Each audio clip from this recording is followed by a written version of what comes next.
Hi, I'm Ben Neal, the digital producer at Birmingham Open Media, better known as BOM, and I'm here to give you an introduction to the essential creative technologies. But today we're starting with the Raspberry Pi.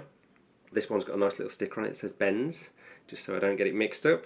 But yeah, it's a green PCB with USB ports, an Ethernet connection, HDMI, and audio out. It basically works exactly like a laptop or a desktop does, but it's not quite as powerful. It does have a big advantage, it's a lot cheaper than a laptop or a desktop. But you do plug in a mouse or other peripherals with the USB port, so it does work very much like a regular computer. So you can plug in a monitor through HDMI, peripherals like mice and USB sticks and so on into the USB ports, and you can plug in headphones or speakers to the audio out. The entire operating system is on a SD card, and the usual platform, the operating system is Linux, which is a little bit like Mac OS X or Windows, but it's a little bit more difficult to use at times, and installing software or troubleshooting can sometimes be a bit more difficult than it would be on Windows or Mac. It comes in a few different shapes and sizes. You can get very small ones, you can get older ones. They range from about 15 to £50 depending on which one you get. This one here is the Raspberry Pi 3 version B 2, I think. And the good thing about these is that they are cheap, so if you break them you can replace them. You can make duplicates of the operating system, so you can have it set up perfectly, make a copy, and then if that breaks you can replace that very easily. It runs on mains power with a plug, or you can run it on batteries as well, which is great. It means it's really portable. So you can run full software on it. If you plug in a mouse and keyboard, you can go online, go on the internet. It's got Bluetooth, Wi-Fi, and will play videos. You can write software as well that will, your own software to do your own things, and you can browse the internet and do lots of normal compute things. You're probably going to want to do your own things with it if you're creative.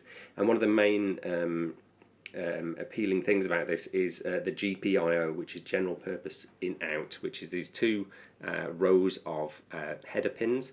So you can plug in sensors, lights, motors, stuff like that, to make your own electrical gadget, and then have a kind of computerized brain with software that responds and does things in the way that you want.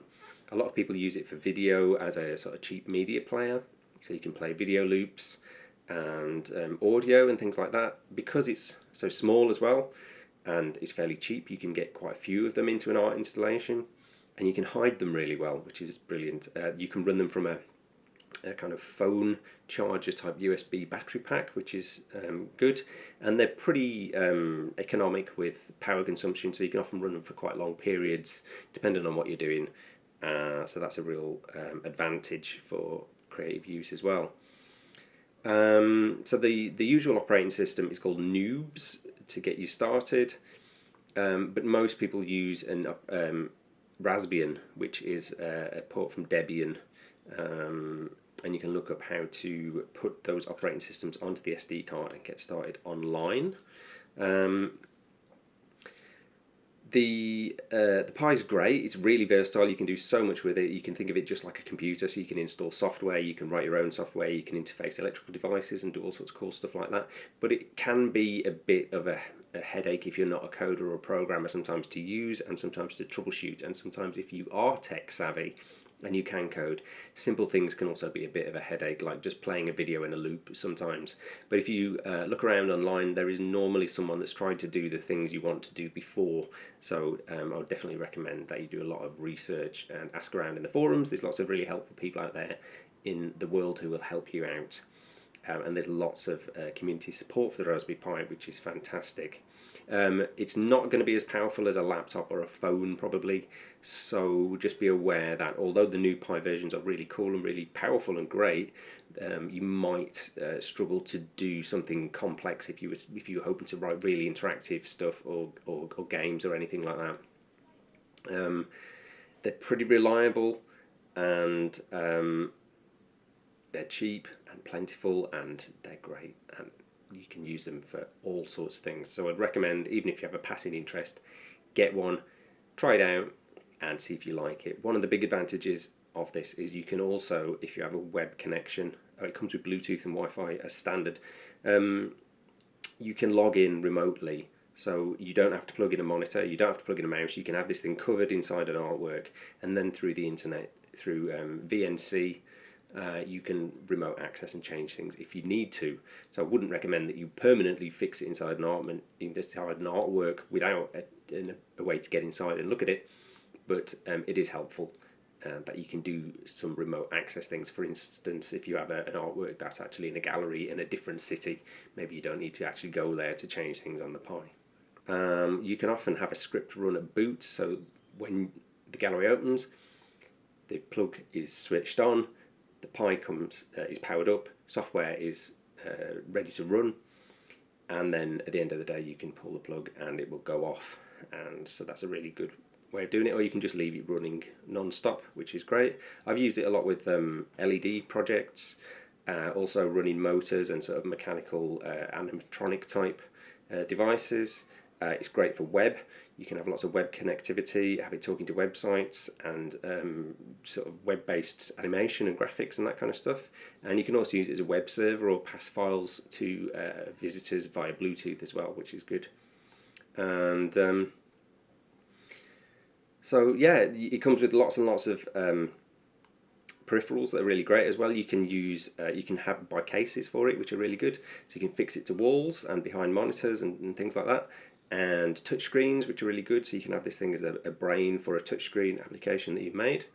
There are cameras, so you can have Pi cameras. So this will take a feed from a webcam, and then you can process that or do something with that. There's things like e-paper, which is a bit like a Kindle, which you can use with it. LEDs and another kind of lights, arrays, like strings of lights or grids of lights or spirals of light with LEDs. That's a really good thing. There's some cracking software available on there as well. There's web browsers, Office, word processing type documents. You can build games, easy games, using software called Scratch, which is used a lot for introducing younger children into programming and games development. You can do live coding and music using something like Sonic Pi. There's a VJ piece of software called Super Picix, which mixes videos. You can play retro games. A lot of people use these to make a game retro arcade kind of setup. VNC or Real VNC, which I use, is great for getting into this remote access over the internet. You can run processing and pure data on this, which means that you can make your own interactive sort of applications and interactive software that does music and audio visual and interactive really well. Python is great on here, but you can also program in loads of other programming languages, and there's a lot of libraries available such as Pygame and tkinter to make graphical displays, buttons and sliders and that kind of thing. You can run Git, so you can keep your repositories nice and tidy and your code safe. And there's a few IDE programming environments such as Geany and some other ones that I've used that they're okay. So there's so much potential with this. Think of it as a laptop or a computer, but a bare bones cheap version that you can kind of build your own stuff with. And rather than leave a laptop running non-stop in a gallery, maybe you want to think about using one of these next time, especially because you can plug in those sensors and lights and other kind of fancy things. So I hope I've given you some information to get started, and maybe you can make some decisions about how you want to use them and whether you want to use them and what you might want to do with them. Please click like and subscribe to Bomb's YouTube channel, and ask any questions that you have in the comments below.